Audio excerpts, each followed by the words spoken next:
Hello, hello. Welcome to those who haven't been before. Welcome back to those who have watched before. Thanks for coming again. My name is Aaliyah Langley.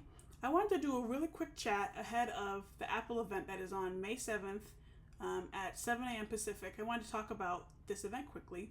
We essentially are assuming it's an iPad event. Apple hasn't confirmed it, but pretty much everyone knows it's an iPad event. If you look at the graphic, which I'll put somewhere here, it has a pencil and all that stuff, so we know that's what it's going to be. And we're looking forward to it, and I thought I kind of just will walk over what we are expecting. So jumping right in, like I said, it's on May 7th at 7 a.m. Pacific. You can find the event on the YouTube channel, on their website. And pretty much if you just look up Apple event on that day, it'll pop up and you'll find it easily. So jumping right in, we're expecting a new iPad Pro 2024. We haven't had a new iPad Pro or anything new iPad all of last year, so it's definitely well overdue for an update. And the big news that everyone's expecting is that the iPad Pro is going to be coming in an OLED display finally, which is really exciting. Right now we have an LCD display in the 11-inch and a mini LED in the 12.9-inch. So having an OLED display will obviously give a lot more sharpness, a lot more vibrancy, all that kind of stuff. Also, maybe expecting little thinner bezels. I even saw someone say that it might even get to 13 inches the top model because the bezels will be so small for the screen. So we'll see what it comes up with. I'm looking forward to kind of seeing what it looks like. I'm not planning to get a new iPad Pro at this point, but it'd be nice to kind of see what they look like and how much more maybe vibrant and great it is. We're also expecting that it's going to be an M4 chip, which will be the way to lead the M4 chip. We haven't had any devices with M4 chip at this point, so it'll be nice to see if that's what they're going to be doing. We also are hearing some rumors about it's going to be up in price, which I wouldn't be surprised at, but I also don't hope it's too bad. Obviously, OLED's going to bring more cost. I saw one rumor specifically say that the 12.9-inch iPad could start at $1,500, which would be a jump. Right now, it's at $1,100 for the 12.9-inch base model. So $1,500 would be quite the hike. I hope it's not going to be that way, but we'll have to just see what they, Apple, you never know with Apple. So we'll have to see what they do. And yeah, so those are really the main things for the iPad Pro coming out in 2024. And next week here, probably we'll announce it next week, probably will ship within another week or two. So we're looking forward to it. I guess one more thing I'll mention, people, not just me, people have said this for a long time. I think they should up their baseline storage options. Right now it starts at 128 gigabytes. And I think anyone who's getting a Pro device is never going to get the lowest storage. I think it should really start at 256. Because 128 is just really not enough. Like, it just really is not. It doesn't matter how much iCloud you have or, external hard drives, things like that. You really need to start higher. I feel like especially for Pro models. But, again, Apple's gonna Apple. We never know what they're going to do. Next thing up I have is the iPad Air 2024. So similar. We haven't had an update for that in a while. We're expecting to see two sizes, a 10.9-inch and a 12.9-inch. That will be kind of nice to get two big sizes for that. We're expecting it to be the M3 chip in there, which Apple started putting M3 chips in a couple months ago in their Macs and things like that, so that'll be a nice little upgrade for it. Screen, they wouldn't get OLED because they got to keep it cheap, but we're going to be expecting, similar to what the iPad Pro is now, an LCD display for the small one and a mini LED for the bigger one. And again, with the storage thing, I hope they up it. Right now, it's starting at 64 gigabytes, which is really, really too small for anybody. So hopefully they up it to like 128 at least for the iPad Air, but we'll have to just wait and see. Two accessories now that we're expecting them to announce is the new Magic Keyboard and the new Apple Pencil. So to start with the Magic Keyboard, I have this one here. This first came out in 2020, and it's great. I have the 12.9-inch iPad Pro, and this is excellent, and I use it all the time. We're expecting a new one. They haven't really had updates to this one since they first announced it, like small things here and there, and they have a white one now they released a few years ago. But we're expecting it to be maybe more sturdy, maybe aluminum potentially, and kind of just seeing what they come up with there. Maybe some new USB-C stuff. I feel like this case though is awful sturdy to me, and has a USB-C port here already, and things like that. It's really well made, which is probably why it's so expensive. So I'm interested to see what they actually come up with. And like what they might change, but we'll just see. I'm not in the market to get a new iPad at this point, but we'll see if anything sways me or anybody else to get a new iPad Magic Keyboard case.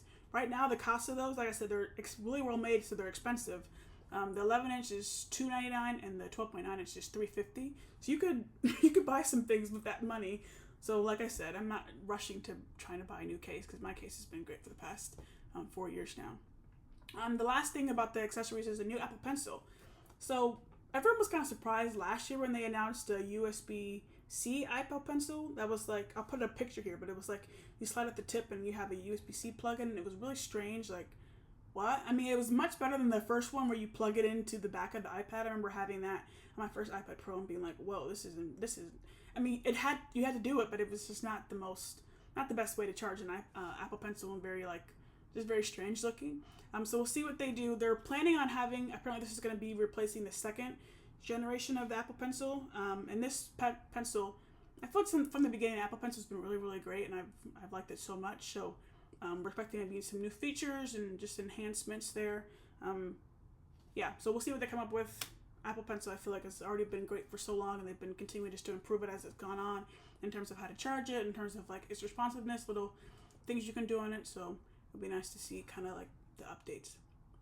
I guess one last thing is just, what about the iPad and iPad mini? So we're expecting to hear about those updates in that iPhone event that's going to be in September. We have an update on the iPad. We haven't had an update since almost 2 years, about a year and a half, and the iPad mini will be coming on 3 years in September. So they're definitely well overdue for an update. Those are still definitely popular devices. iPad mini I even considered getting for some time. And I still might when they get a refresh. I thought it'd be nice to have like a nice little sidecar type thing that's bigger than a phone but smaller than my iPad that I have currently. But we'll have to see. We definitely would want to get an update on it. I wouldn't want to get one that's 3 years old at this time. So yeah, lots of great things. Like I said, iPad for me have been like some of my favorite Apple devices. iPad was actually the first Apple device I bought on my own. I had one before then, but when the new iPad Pro came out, the first one that they had with Apple Pencil in late 2015, my mom got it and she raved about it, said it was so great. And then I bought one several months later, coming into my junior year in 2016. And like I said, I had one before. I grabbed my old iPad, and even holding this now, it's like so heavy and so small and everything like that. Interesting. But I always had a MacBook, so this was kind of like an extra device, an extra way to kind of have a screen, way to like look up stuff really. But I would try a stylus out, but usually it would suck. I have so many, I remember, and just like it wasn't really the best thing. So having an iPad that had an Apple Pencil or stylus made for it was like a game changer. I've always been a very digital person, so I basically wanted a way to have a sheet of paper that was digital and having like a good way to keep my notes. So I got this iPad in 2016, the 12.9-inch silver version, and I got the app GoodNotes, and I essentially started doing all my notes in GoodNotes, everything for my school, and it was great. I remember after I got it, people in my classes and friends like that would come up to me and try to see like what the Apple Pencil was, what the app I was doing, and trying to like, I don't know, they liked it versus like having their normal like notebook type thing. After that, I had so many people like the semester and the years after that were buying Apple Pencils. It was like actually kind of crazy to see how many more sprung up. So that's why I feel like Apple should be giving me free iPads probably every year, and GoodNotes should be giving me a free GoodNotes subscription for the rest of my life because I sold so many of those devices and those subscriptions back then. But hey, so I had this one from 2016 for a while, but then in 2020 I bought this iPad 12.9-inch again. M1 version, and this has been great for me, and it's just been continuing just to improve, and it's just like one of my favorite devices, like by far, that Apple makes. So yeah, iPad events are really, really great. Like I said, May 7th, this is their event before they have their WWDC, or their Worldwide Developers Conference, coming in June. Probably hear updates there about the new iOS, stuff like that, but we're looking forward to this iPad event, seeing what they have drudged up, what they have created, and yeah.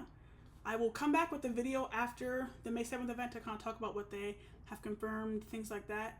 And yeah, we're looking forward to Apple releases and a whole bunch of other releases from different companies coming out soon, but I'm Apple girly. No surprise there. So I'll see you guys in my next one, I guess next week, or maybe even sooner. Who knows? But thanks so much for watching. Have a great one. Bye.